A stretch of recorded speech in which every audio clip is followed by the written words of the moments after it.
기도가 하나님이 받으시는 은혜의 향이 될 수 있기를 간절히 소망합니다. 아멘. 예배 중에 찬송 못지않게 또 중요한 순서 한 몫을 담당하는 것이 기도입니다. 공교롭게도 우리 주일날 예배 순서를 보면 찬송도 헌금송 1절까지 포함한 그 찬송 포함해서 한 5곡 정도 되고요. 기도도 여러 가지 기도를 다 포함해서 축도까지 포함해서 한 5번 기도가 되더라고요. 근데 여러 기도 중에 기도는 아무래도 이제 예배를 가장 대표하는 기도는 오늘도 장로님이 기도해 주셨지만 아무래도 설교조와 별도의 직분자가 기도하시는 대표 기도가 가장 또 그 예배를 대표하는 기도입니다. 기도에 대한 부담감이 있는 분들도 종종 그런 고민을 하시고 저도 10대나 20대 청년 때까지 이런 고민이 있었어요.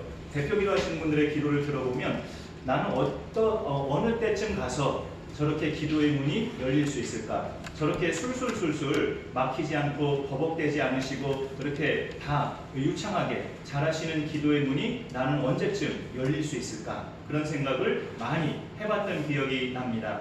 사실 그 당시 풍토는 또 이렇게 그냥 눈 감고 하는 것이 더 풍토였었죠. 지금보다는. 그런데 사실 생각해보면 기도문을 작성해서 하는 것도 이게 기도의 문이 열리는 것과 또 직결되어 있는 거라고 저는 또 생각이 돼요. 그 기도의 문이 열린 사람이 기도문 작성도 그만큼 잘하셔요. 그런 것을 볼 때에 기도는 하나님과의 대화이기 때문에 영적인 영역입니다. 영적인 영역이기 때문에 결국은 성령 충만과 관련이 있어요. 내가 평소에 기도의 삶을 살고 성령 충만한 생활을 하면 그만큼 기도의 문도 더 잘 열리는 그런 은혜로 직결되어 있습니다. 그래서 기도문을 준비해서 기도할 때도 마찬가지예요. 성령으로 내가 기도하면 성령의 인도 따라서 기도하게 되죠. 그게 말하자면 읽으면서 해도 내 마음이 담겨진 기도가 된다는 뜻입니다. 그래서 기도에 있어서 중요한 것은 늘 예전에도 다른 성도님들 대할 때마다도 늘 강조했던 부분 중에 하나인데 유창한 표현보다는 성령의 인도 따라 진솔한 고백을 하는 것이 더 중요하다라는 것을 늘 말씀드렸었어요. 전형적인 거룩한 표현도 좋은데 나만의 표현도 괜찮아요. 기도할 때 다른 사람들이 안 써봤던 표현들. 저는 옛날에 어떤 학생이 기도할 때 이런 표현을 할 때 신선하게 들리더라고요. 하나님 아버지 죄송합니다. 이렇게 표현을 해요. 하나님 아버지 우리를 긍휼히 여겨 주옵소서. 하나님 아버지 우리를 용서하여 주옵소서. 그런 기도는 많이 우리가 해봤지만 하나님 아버지 죄송합니다. 이렇게 사과하는 듯한 그런 기도는 잘 못 들어봤어요. 우리는 내 죄를 용서해달라는 회개의 기도가 많이 익숙하지만 그게 사실 필요하죠. 그런데 그 전에 내가 하나님 앞에 제대로 신앙성을 못해서 죄송하다고 사과 기도를 드리는 그 어린 학생의 기도가 굉장히 표현이 신선하게 들리더라고요. 기도를 할 때 우리가 무엇을 더 중점적으로 기도해야 할까를 고민한다면 상식적으로 생각하면 됩니다. 지금 이 시간이 뭐 하는 시간인지 그걸 생각하면 그거 놓고 집중적으로 기도하면 돼요. 지금 이 시간이 예배드리는 시간이면 예배에 대한 기도가 집중적으로 드려지면 되고요. 식사 시간이면 식기도에만 간단히 하면 되죠. 회의를 시작하는 시간이면 그 회의를 위해서만 간단히 기도하시면 되죠. 누구 댁에 신방간 그런 시간이라면 그 가정을 위해서 내가 아는 기도 제목 따라 기도하면 되겠죠. 아니면 새벽 기도에 마치고 개인 기도하는 시간은 공중 기도 때 마음껏 하지 못한 사사로운 기도까지 다 우리가 마음껏 할 수 있는 시간이 되죠. 지금 이 시간이 무엇 하는 시간인가를 떠올리면 그 하는 시간 내용에 집중하면 돼요. 예배 드리는 시간이거나 예배 시작 직전이라면 예배를 위한 기도가 아무래도 중점이 되는 것이 좋겠죠. 오늘 하나님께 드리는 예배가 예배 되기를 우리가 기도하는 비단 대표 기도자뿐만이 아니라 우리가 합심해서 기도할 때나 같이 듣고 우리가 마음으로 함께 기도할 때도 오늘의 이 예배가 하나님이 받으시는 예배 되기를 그렇게 기도하는 것이 가장 핵심이라고 볼 수 있습니다. 예배 중에 드리는 기도는 말씀드린 거죠. 예배를 받으시는 대상은 우리에게 너무나 상식적인 신앙의 진리지만 하나님이시죠. 하나님이 예배를 받으셔요. 그래서 예배를 위한 기도 중에서 핵심은 하나님의 영광을 구하는 겁니다.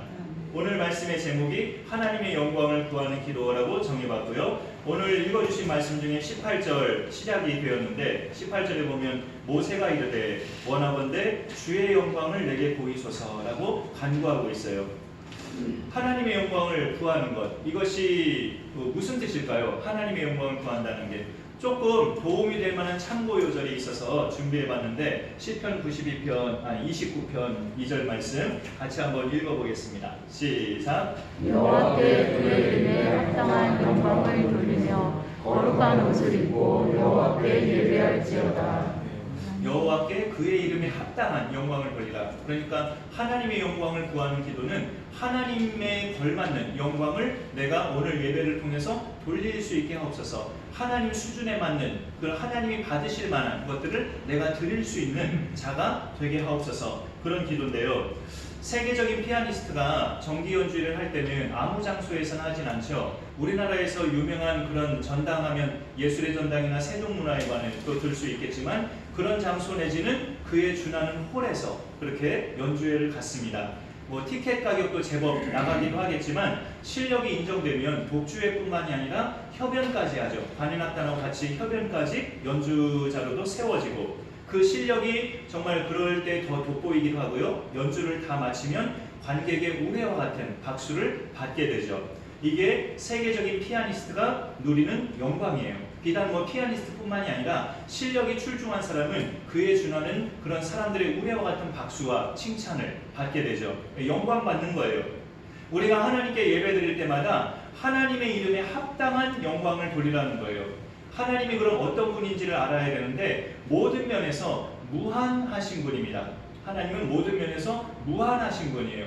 우리를 향하신 사랑도 무한하신 분이고 지식에 있어서도 무한하신 분이고 능력 면에서도 무한하신 분이고 특히 존재, 살아계심에 있어서 무한하신 분이에요. 여러분 하나님은 안 계셨던 순간이 단 한순간도 없으십니다. 지금으로부터 딱 100년 전이 1921년이죠. 여기 계신 분들 중에 1921년에 태어나신 분들은 아무도 안 계십니다. 다 그 이후에 다 훨씬 뒤에 태어나셨죠. 그러나 하나님은 아니셔요. 우리나라 고대 국가가 만들어지기 전부터 계셨고 지구라는 땅덩어리가 만들어지기 전부터 계셨고 우주가 생성되기 전부터 홀로 계셨습니다. 그 예배 때 이런 하나님의 위대하심을 하나님의 이런 무한한 위대하심에 걸맞는 영광을 돌리라는 거예요. 우리가 어떻게 너무나 버거운 일이고 너무나 어마어마한 일이잖아요. 사실상 불가능한 일인데 할 수 있는 것은 죄인들을 만나시려고 이 땅에 오신 하나님 예수 그리스도가 우리 가운데 계시기 때문에 할 수 있어요. 그 예수님이 우리 가운데 계시고 우리가 그 예수님의 이름을 가졌기 때문에 그 이름으로 나아가면 그렇게 모든 것에서 무한하신 하나님께 우리 같은 사람이 영광 돌릴 수 있다는 말이죠. 예수님의 이름을 힘입어 영광 돌릴 수 있는 거예요. 내 힘으로 하는 것이 결코 아니고요. 그래서 하나님께 그런 합당한 영광을 돌리면서 예배 시간에 나아갈 때 예배 시간 전체가 다 그렇지만 특별히 기도가 더 그렇다는 것을 오늘 말씀으로 나누는 겁니다. 우리가 예수님의 이름으로 행하는 많은 것 중에 기도가 또 대표적이잖아요. 예수님의 이름으로 기도하니까. 오늘 말씀의 모세도 보면 하나님과 지금 대화하고 있어요. 우리가 흔하게 하는 기도를 이렇게 구약시대에는 직접 주고받는 식의 더 실감 있는 대화로 이렇게 하는 사람이 있었기 때문에 어찌 보면 우리 믿음의 사람이 부러워하기도 하죠. 이렇게 하나님의 목소리를 직접 들어본 사람이 있다면 나도 그러면 더 잘 믿을 텐데 라고 생각이 들기도 하죠. 그런데 과연 그럴까라는 생각도 또 같이 들어요. 여기 모세는 원하건대 주의 영광을 내게 보이소서 하면서 하나님의 영광을 구하고 있습니다. 모세가 원하는 하나님의 영광이라는 그 뜻은 내용을 쭉 33장 전체를 읽어보면 하나님이 지금도 나와 또 이스라엘 백성과 함께 하고 계시는 분이라는 걸 보여달라는 뜻이에요. 하나님이 지금 나와 이스라엘 백성 곁을 안 떠나시고 여전히 지금도 우리 곁에 함께하고 계심을 보여달라는 것을 주의 영광을 보여주옵소서 그렇게 표현하고 있는 겁니다. 그러니까 우리가 이 뜻을 알아야 되겠죠. 보통 주님의 영광을 구하는 기도라면 이 부족한 제가 하나님을 온전히 찬송하게 하옵소서, 제가 하나님의 뜻에 맞는 기도를 올리게 하옵소서, 말씀의 은혜가 오늘도 임하게 하옵소서, 막 이런 것들을 구하는 것이 주님의 영광을 구하는 것으로 우리가 생각할 수 있지만 틀린 말은 아니지만 오늘 말씀의 흐름에서는 모세가 구하는 이 주님의 영광이라는 것은 지금도 하나님이 이 백성 곁을 떠나지 않으셨다는 걸 보여달라는 거예요. 그걸 봐야 내가 안심하겠다는 거죠. 모세가. 왜 그러냐면 이 앞장에서 오늘 본문이 출애굽기 33장이죠. 앞에 32장에서 이스라엘 백성이 사고를 치거든요. 금송아지 만들어서 이게 우리의 신이다 하면서 숭배하는 어이없는 행동을 이 앞에 장에서 하거든요. 그러니 하나님이 이 백성을 보면서 하나님이 결단하신 말씀이 있어요. 오늘 성경으로 보시면 좋겠는데 거기 33장의 3절 33장의 3절을 보면 하나님의 어떤 일종의 결단이 여기서 좀 표현되고 있습니다. 저희 같은 장이에요. 33장 3절을 제가 읽어볼게요. 너희를 젖과 꿀이 흐르는 땅에 이르게 하려니와 나는 너희와 함께 올라가지 아니하리니 라는 이 표현입니다. 너희를 내가 끝까지 가나안 땅에 인도에 들어가게 하겠지만 나는 함께 가지 않겠다. 이게 하나님의 결단이죠. 금송아지나 섬겨대는 그런 나를 배신한 백성과 나는 함께 가지 못한다 라고 폭탄선언 같은 그런 말씀을 하시는 거예요. 여러분 그 어린 자녀 비유를 가끔씩 말씀 시간 했었는데요. 어린 자녀에게 갖고 싶어하는 장난감 마음껏 사주고 먹고 싶어하는 음식 맛있는 음식 다 먹게 해주고 살고 싶어하는 좋은 집에서 살게 해주는데 단 한 가지 엄마 아빠가 함께 안 산다면 좋은 집에서 살게 해주고 맛있는 음식 다 해주고 좋은 옷 다 사입혀주고 좋은 학교 보내주고 좋은 장난감 다 원하는 대로 다 사줬는데 단 한 가지 엄마 아빠가 같이 안 산다면 그 아이한테 그 풍족함은 무슨 의미가 있어요? 엄마 아빠가 같이 안 사는데 차라리 가난할지언정 엄마 아빠가 같이 사는 게 어린 자녀한테는 행복이죠. 그런 것을 우리가 볼 때 가나안 땅에 가기까지 동행하지 않겠다는 이런 하나님의 결단은 그야말로 이스라엘 백성의 충격입니다. 아무리 다른 은혜가 입혀져도 하나님이 우리 곁을 떠나신다고 하는 것은 이스라엘 백성에게 아브라함의 후손들에게 상상도 못하는 그런 일이었어요. 그런데 또 놀라운 것은요. 같은 3절에 하반절에 보시면 그 3절 후반에 보니까 너희는 목이 곧은 백성인즉 내가 길에서 너희를 진멸할까 염려함이니라. 이래서 함께 못 가겠다는 하나님의 본심을 말씀하시는 거예요. 당신이 이스라엘 백성과 같이 가시다가 이스라엘 백성이 또 무슨 죄악을 저지르면 그 백성을 하나님이 진노하실까봐 행여라도 이스라엘 백성을 진멸하실까봐 약속의 땅에 들어가야 할 백성인데 진멸되면 안 되니까 내가 동행하지 않겠다는 하나님의 본심입니다. 그러면 이 백성을 위하는 그런 마음이 깔려있는 말씀이에요. 그러면서 모세에게는 또 분명하게 말씀하셔요. 오늘 아직 본문의 범위는 아니지만 거기 또 14절에 보니까 여호와께서 이르시되 내가 친히 가리라. 또 이렇게 달라지십니다. 하나님이 내가 친히 함께 간다고. 그 하나님의 조건을 뭘 거셨냐면 그 5절에 보면 5절이 좀 길죠. 너희는 장신구를 떼어내라. 너희 몸에 붙어있는 5절 후반절에 보면 그게 있어요. 이 장신구 중에 우상숭배와 관련된 그런 물건들이 있을 수 있기 때문에 우상숭배와 조금이라도 관련된 너희 몸의 모든 장신구들을 다 떼어서 땅에 묻어버리고 그리고 새 마음으로 내가 내 앞에 서면 내가 너희와 함께 하겠다라고 결심하셨는데 이스라엘 자손이 그 부분을 순종해요. 그래서 6절에 이스라엘 자손이 호렙산에서부터 그들의 장신구를 떼어내니라 하니까 하나님이 14절에서 여호와께서 이르시되 내가 친히 가리라 함께 가겠다고 또 이렇게 마음을 바꾸신 하나님의 모습을 우리가 보게 됩니다. 그러면서 이제 그러자 모세가 함께 가겠다는 하나님의 응답은 받았는데 그러면 됐을 것 같은데 모세 입장에서도 근데 하나님이 여전히 저와 이 백성을 안 떠나셨다는 증거로 주의 영광을 우리한테 좀 보여주옵소서 이렇게 굉장히 기를 하듯이 그렇게 하나님 앞에 큰 기도 제목을 요구하고 있는 거예요. 주의 영광을 내게 보이소서. 오늘 말씀의 이런 배경을 볼 때 우리가 예배 시간에 하나님의 영광을 구하는 기도는 한 두 가지 정도 의미가 들어있어요. 하나는 하나님 그분 자체의 영광, 하나님의 위대하심과 광대하심과 무한하신 사랑 그것을 오늘 예배 때도 제가 볼 수 있도록 느낄 수 있도록 하옵소서 그거를 구하는 것이고 또 하나는 뭐 비슷한데요. 우리가 지금도 하나님의 은총 받은 자인 것을 알게 하옵소서 그런 뜻입니다. 지난 한 주간을 제가 엉망으로 살아왔고 말씀대로 별로 살지도 못했고 게으르게 살아왔고 그런데도 오늘 예배의 자리에 온 저를 하나님은 여전히 사랑하시고 여전히 저를 버리지 아니하시고 여전히 하나님이 똑같이 사랑하시는 아들 딸임을 오늘도 저에게 보여주옵소서 그런 기도예요. 굉장히 당찬 기도 제목 같아요. 느끼기에 뭐 물질의 복을 달라, 건강의 복을 달라 하는 기도보다 훨씬 더 당찬 기도 같아요. 이게 하나님이 내 곁을 지금도 안 떠나고 계신다는 것을 내가 좀 알게 하옵소서. 저 잘 모르겠어요. 하나님이 내 곁에 계신지 안 계신지 잘 모르겠는데 제 곁에 계시다는 것을 제가 좀 느끼게 하옵소서. 이게 하나님의 영광을 구하는 기도입니다.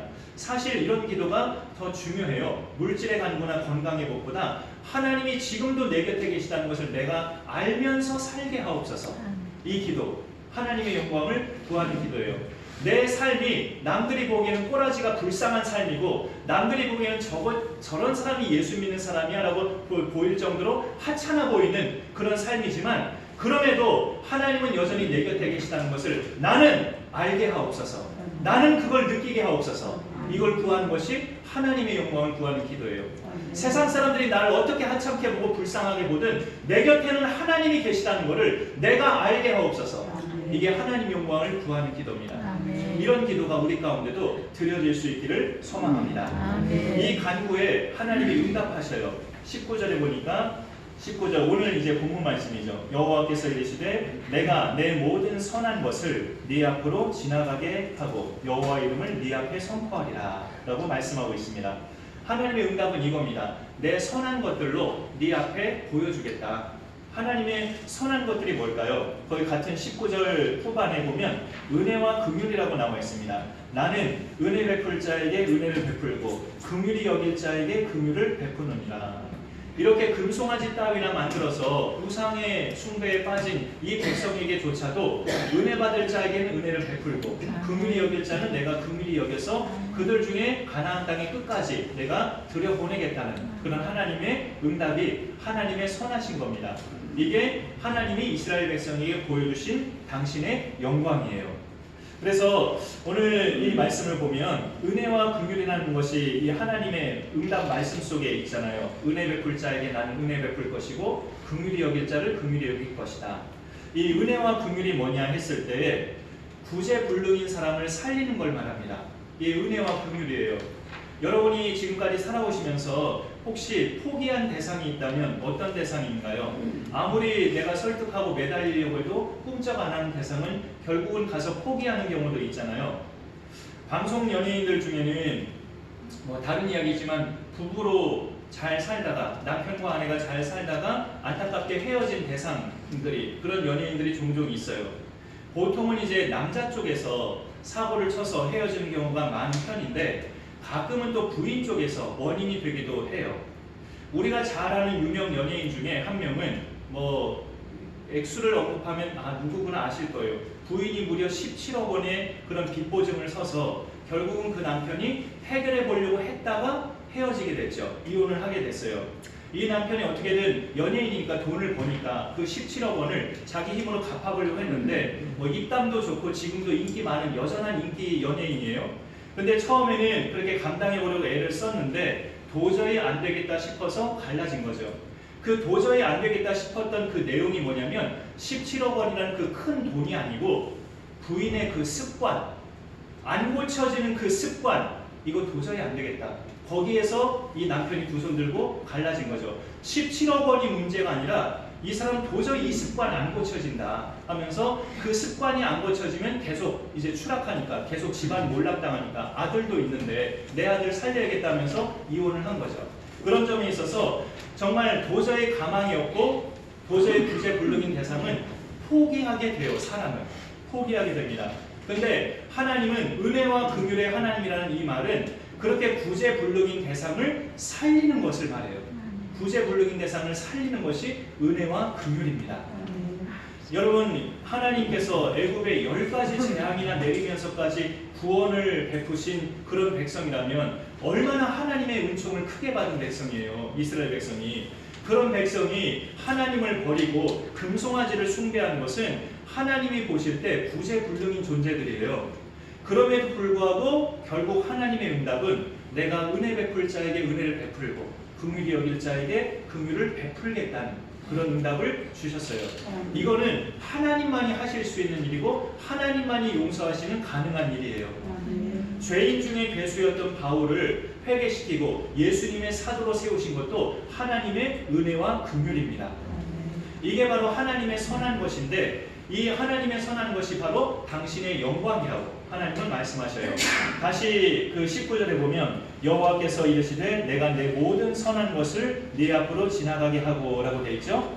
근데 그 22절에 보세요. 22절에 내 영광이 지나갈 때 라고 되어 있습니다. 19절에서는 내 모든 선한 것을 네 앞으로 지나가게 할 것이다 라고 했는데 그 모든 하나님의 선한 것이 22절에 내 영광이 지나갈 때라고 표현하고 있어요. 그러니까 하나님의 영광이라는 것은 그분이 갖고 계시는 모든 선한 것들이에요. 하나님의 영광을 구하는 것은 하나님 당신이 갖고 계신 모든 선한 것이 우리에게 오늘도 임하게 하여 주옵소서. 그 선한 것이 뭐냐? 은혜와 긍휼.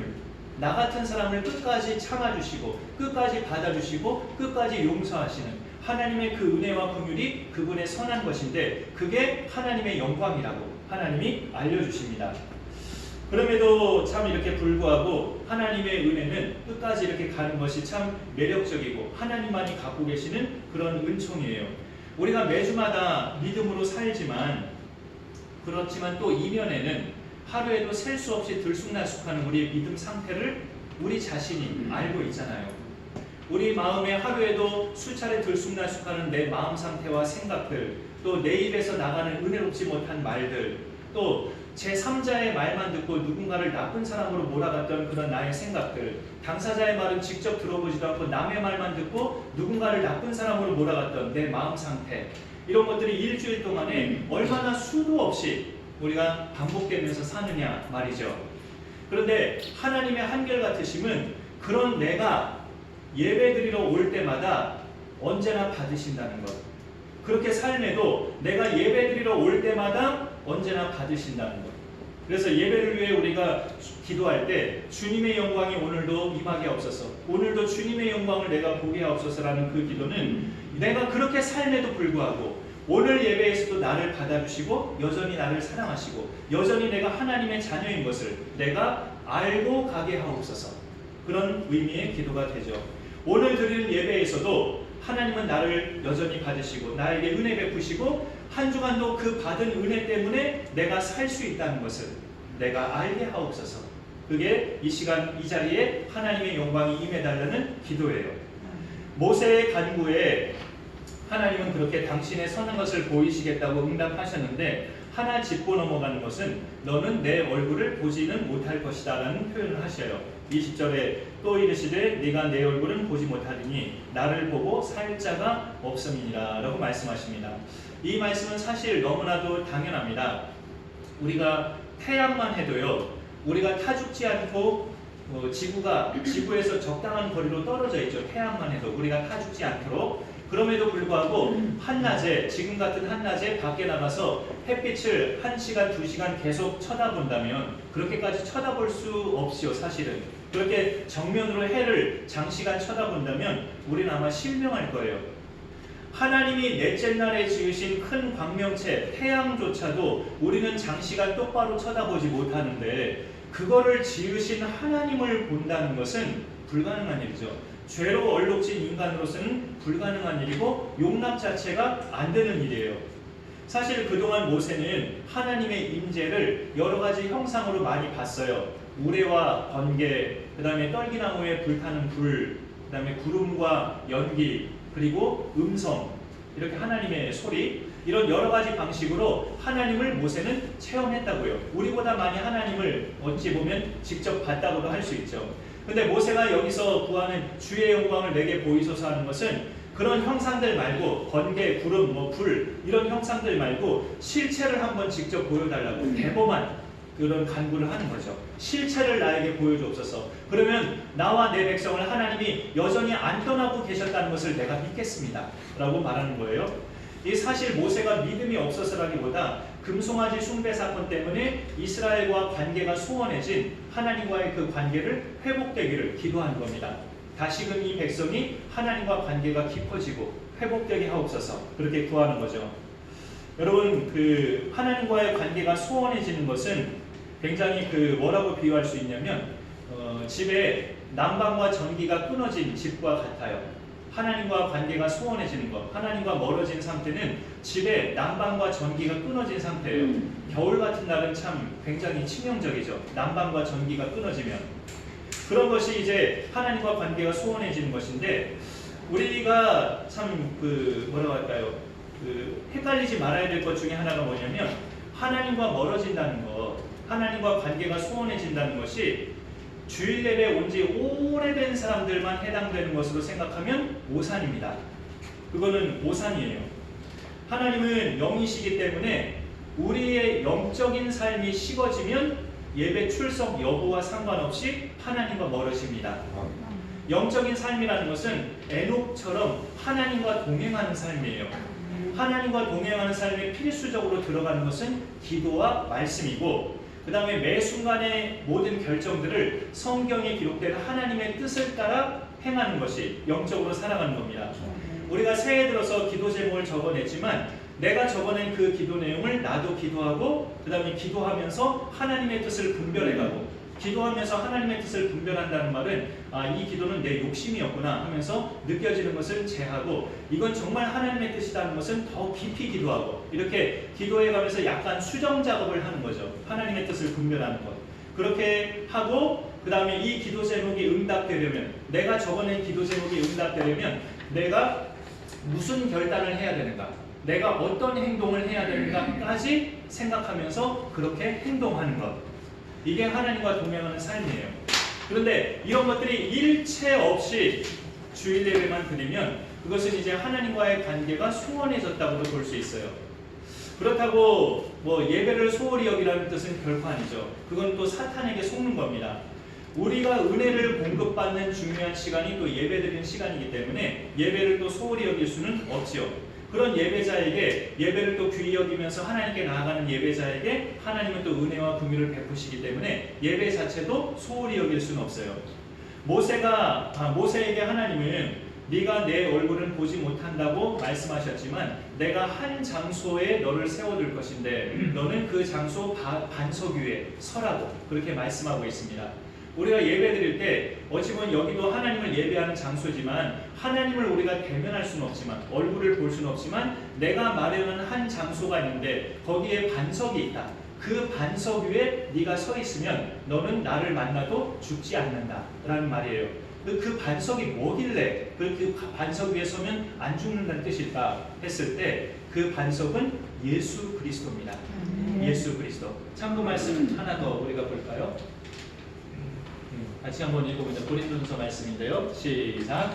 우리 조상들이 다 구름 아래 있고 바다 가운데로 지나며 다 같은 신령한 음료를 마셨으니 이는 그들을 따르는 신령한 반석으로부터 마셨으니 그 반석은 곧 그리스도시다. 이 말씀을 보면 이 반석이 곧 그리스도를 상징하는 것으로 그렇게 말씀하고 있죠. 모세에게 반석 위에 서라고 하나님 명령하시면서 내 영광이 지나가는 동안, 하나님의 영광이 지나가는 사람은 죄인이기 때문에 죽을 수밖에 없는데, 내가 너를 반석 틈에 내 손으로 덮었다가 내가 다 지나가면 다시 내 손을 열겠다. 그러면 너는 죽지 않는다 라고 말씀하시는 거죠.